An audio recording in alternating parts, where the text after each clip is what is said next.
আসসালামু আলাইকুম এভরিওয়ান। আজকে আপনাদের সাথে শেয়ার করব টমেটো সসের রেসিপিটা। যে কোনো খাবারে কিন্তু সসের ব্যবহারে এটা টেস্ট দ্বিগুণ বেড়ে যায়। তো এখানে আমি 1 কেজি থেকে অল্প একটু বেশি পরিমাণে পাকা টমেটো নিয়েছি। লাল টকটকে টমেটো নেওয়ার চেষ্টা করবেন, তাহলে আপনার কালারটা ভালো আসবে এবং দেখতেও সুন্দর লাগবে। তো আমি এগুলো এখন কেটে নিচ্ছি। টমেটোগুলোকে 4 ভাগ প্রথমে করে কেটে নিয়ে এরপর মাঝখানে যে বোটার অংশটা থাকে ওইটা ফেলে দিচ্ছি। দিয়ে এখন একটা পিসকে আমি 2টা টুকরো করে কেটে নেব। এভাবে সবগুলো টমেটো আমি কেটে নিচ্ছি।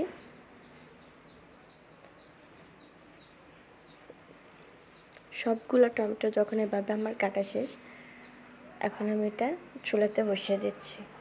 দিয়ে দিচ্ছি 1 চামচ লবণ, যাতে একটু তাড়াতাড়ি বয়েল হয়ে যায়। এরপর এখন একটু টমেটোর সাথে নেড়ে ভালোভাবে মিক্স করে নিচ্ছে। চুলাটা আমি এখন ধরিয়ে দিলাম, ঢাকনাটা দিয়ে দিচ্ছি। টমেটো যখন দিবেন তখন একবার দুবার এসে বারবার একটু নেড়ে দেবেন, না হলে কিন্তু তলানিতে ধরে যাবে। এখন আমি আরও একবার নেড়ে মিক্স করে নিচ্ছি।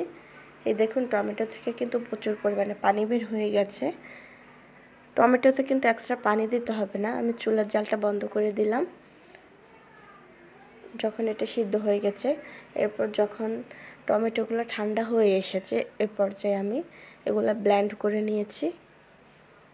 ব্লেন্ড করে এখন একটা চাকনির সাহায্যে ছেঁকে নিচ্ছি, তাহলে বাইরে যে এইসব ছোট ছোট অংশগুলো থাকে এগুলো এক্সট্রাভাবে বের হয়ে যাবে, পিউরিটা একদম ঠিক থাকবে।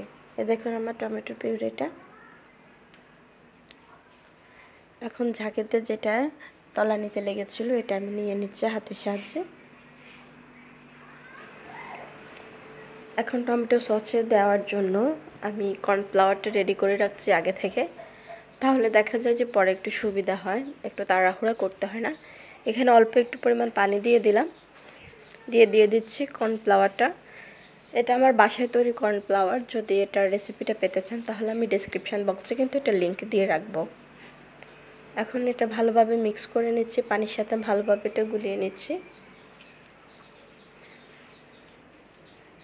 গুলিয়ে নেওয়া শেষ। এখন আমি চুলাতে টমেটোটা বসিয়ে দিচ্ছি। বসিয়ে দিয়ে এখন এটা একটু নেড়ে মিক্স করে নিচ্ছি। বলক ওঠা পর্যন্ত কিন্তু কর্নফ্লাওয়ারটা দেওয়া যাবে না। এখন দিয়ে দিচ্ছি 1 চামচ উঁচু করে, 2 চামচ ইউজ করছি এখানে আমি মরিচের গুঁড়া। 2 চামচে ব্যবহার করবেন যেহেতু 1 কেজি টমেটো। এরপর দিয়েছি এখানে আমি প্রথমে হাফ কাপ দিয়েছি চিনি, পরে আরও হাফ কাপ আমি অ্যাড করেছি। ওই ভিডিও ক্লিপটা নেওয়া হয় নাই। এখানে কিন্তু টোটাল 1 কাপ পরিমাণ আপনার চিনি লাগবে, না হলে টেস্ট একদমই ভালো হবে না। ভিডিওতে যেরকম আছে আপনারা ওইভাবে করার চেষ্টা করবেন, তাহলে আপনার টমেটো সসের রেসিপিটা কিন্তু একদম পারফেক্ট হবে। এখন সবগুলো উপকরণ ভালোভাবে নেড়ে মিক্স করে নিয়েছি। দিয়ে দিচ্ছি এখানে আমি হাফ কাপ পরিমাণ সিরকা দিয়ে এখন আবারও ভালোভাবে নেড়ে মিক্স করে নিচ্ছি। আমার চ্যানেল যদি নতুন দর্শক হয়ে থাকেন অবশ্যই চ্যানেলটি সাবস্ক্রাইব করে পাশে থাকার জন্য অনুরোধ রইল। দিয়ে দিচ্ছি এখানে একটু বিট লবণ, যেহেতু আগে আমরা টমেটো সিদ্ধ করার সময় লবণ দিয়েছি, তো এখানে একটু বিট লবণ দিয়েছি, বা টেস্টিং সল্ট থাকলে টেস্টিং সল্ট দিতে পারে, তাহলে টেস্ট আর একটু ভালো হবে। কারণ উপর থেকে যে একটু ফেনা ফেনা ভাব এসেছে ওইটা আমি একটু ফেলে দিচ্ছি। চাইলে রাখতেও পারেন বা ফেলেও দিতে পারেন। তো আমি উপর থেকে ফেনাগুলো একটু একটু করে ফেলে দিলাম।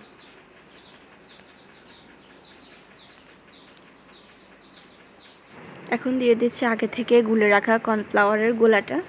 এটা দিয়ে অনবরত নাড়তে থাকবে, না হলে কিন্তু এটা দলা পেকে যাবে। এদিকে খেয়াল রাখবেন, কর্নফ্লাওয়ার গোলাটা দেওয়ার পর আমি আরও 5-7 মিনিটের মতো রান্না করেছি। রান্না করার পরে এটা কিন্তু আরও অনেকাংশে বসে যাবে। আমার টমেটো সসটা কিন্তু একদমই রেডি। এই দেখুন এটার ঘনত্বটা কেমন হয়েছে। তো বাসায় এভাবে একবার হলে ট্রাই করবেন। তো সবাই ভালো থাকেন, আমাদের জন্য দোয়া করবেন।